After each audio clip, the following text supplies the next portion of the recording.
All right, here we go, example 4. So getting into a little bit more information here. Again, step 1 is always start off with your given statements. We have one of them, okay?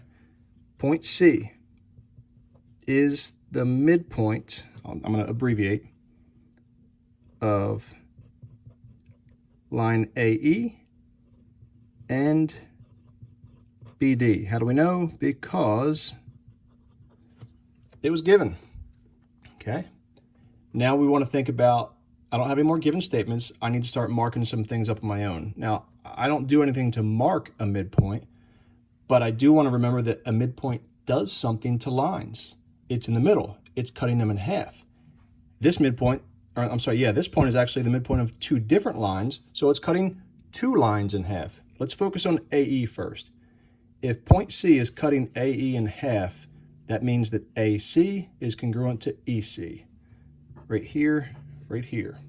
So AC is congruent to EC. How do we know? Based on the definition of a midpoint. All right, well, it cut BD in half as well. So if BD gets cut in half, that means that BC is going to be congruent to DC. All right? BC is congruent to DC. And what's the reason? How do we know?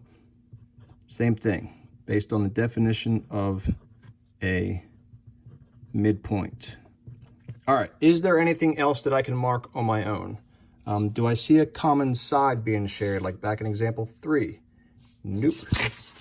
So no reflexive property, no parallel lines. I do see that X pattern though. I see the lines crossing each other. So we do have vertical angles that get created. So I put an arc there and there. Now remember that with vertical angles, that point C, it's a part of multiple angles. So I can't just call it angle C. I've got to use 3 letters. So we're going to call this angle DCE for that one there. Angle DCE is congruent to the other one, angle BCA. BCA.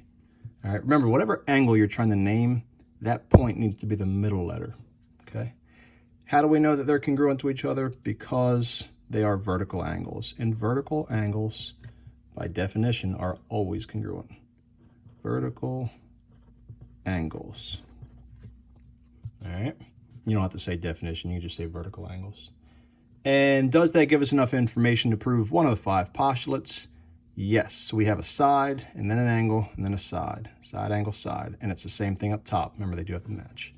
So, the final statement is the proof statement. Triangle ABC is congruent to triangle EDC based on the postulate of side, angle, side.